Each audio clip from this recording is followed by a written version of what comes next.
Voilà donc Miguel Chevalier, un des grands noms de l'art contemporain, tel qu'il est pensé aujourd'hui dans ses avant-gardes. Ce qui nous a intéressé beaucoup dans ce travail, c'est la manière dont on va rechercher des choses qui sont très scientifiques, hein.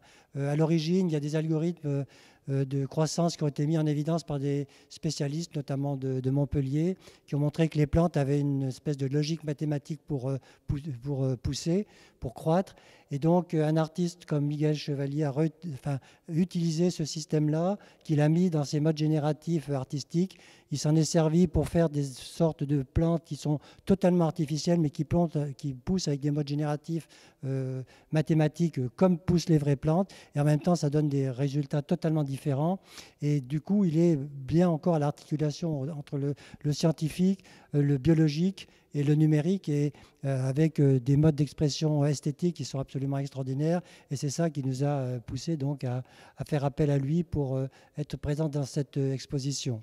Oui, alors ces œuvres de Miguel Chevalier sont pour nous très démonstratives de cette notion de mode génératif, hein, qu'on utilise beaucoup quand on parle des œuvres qu'on a ici dans l'exposition. Le mode génératif numérique et algorithmique et aussi lié au vivant. Ils sont vraiment très proches, ces différents modes génératifs, puisque nous on les croise. Ce que l'artiste ou le concepteur, de manière plus globale, ce dont il décide, ce n'est pas la forme finale. Ce qui est produit par l'artiste ou par le concepteur, ce sont les conditions dans lesquelles la forme va émerger.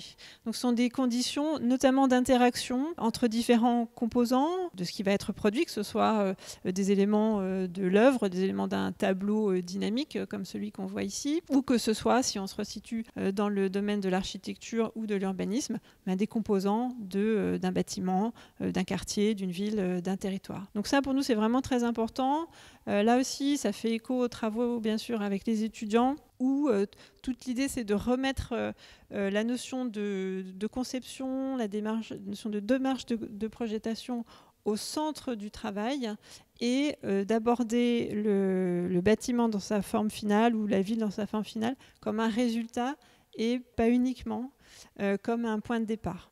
Voilà, donc des œuvres de ce type-là sont pour les étudiants de belles leçons de démarche de conception, puisque ça leur permet de mettre en question leur démarche de projetation et de voir comment, dans d'autres domaines, on peut s'approprier ces logiques-là.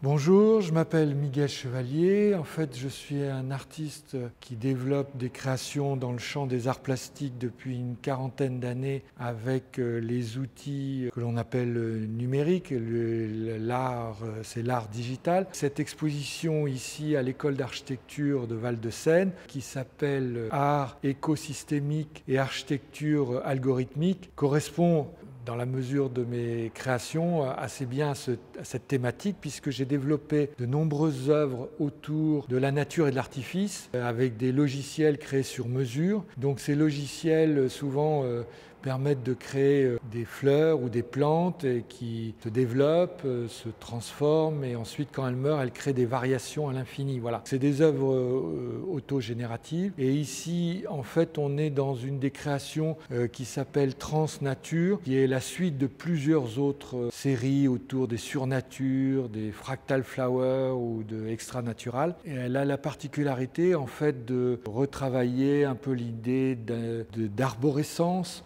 Donc tantôt elle est très prolifique, tantôt elle est beaucoup plus minimaliste, mais elle a aussi la caractéristique, comme toutes ces œuvres d'art digital, de développer une esthétique du virtuel, c'est-à-dire une esthétique au niveau de la couleur, au niveau des formes. Souvent, parfois on retrouve ce que l'on appelle le filaire, c'est un peu comme le squelette un peu ou ce qui sous-tend l'image. Et donc cette œuvre est présentée ici sur écran, et en parallèle de cette thématique pour laquelle j'ai œuvré et que je continue toujours à développer, j'ai été amené aussi à développer tout un autre axe, mais qui aussi n'est pas sans lien avec cette disparition de ce que peut être la nature, c'est-à-dire tout un travail autour de l'urbanisme, de la ville, de la prolifération séparation des villes, comment cette notion de ville-monde peut se développer. Et donc, du coup, j'ai créé une œuvre qui a été présentée il y a 4 ans dans le cadre de la galerie Fernand Léger et qui a fait l'objet d'un travail en soi sur cette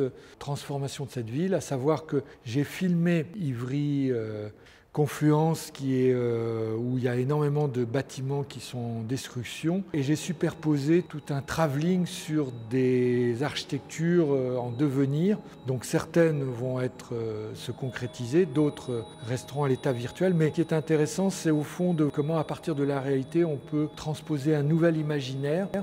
Et au fond cette œuvre qui est enrichi aussi de la musique de ce compositeur Jacopo Baboni Cilingi, qui prélève des sons urbains, donc sont intégrés aussi dans ce rapport à la musique.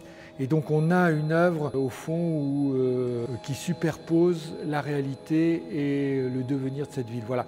Donc c'est comme une forme de télescopage et au fond ce travail essaie de parler à la fois cette ville qui est Paris et sa périphérie, comment elle prolifère, comment elle se développe. Je pense que c'est des œuvres qui font sens par rapport à cette exposition, enfin la thématique de cette exposition.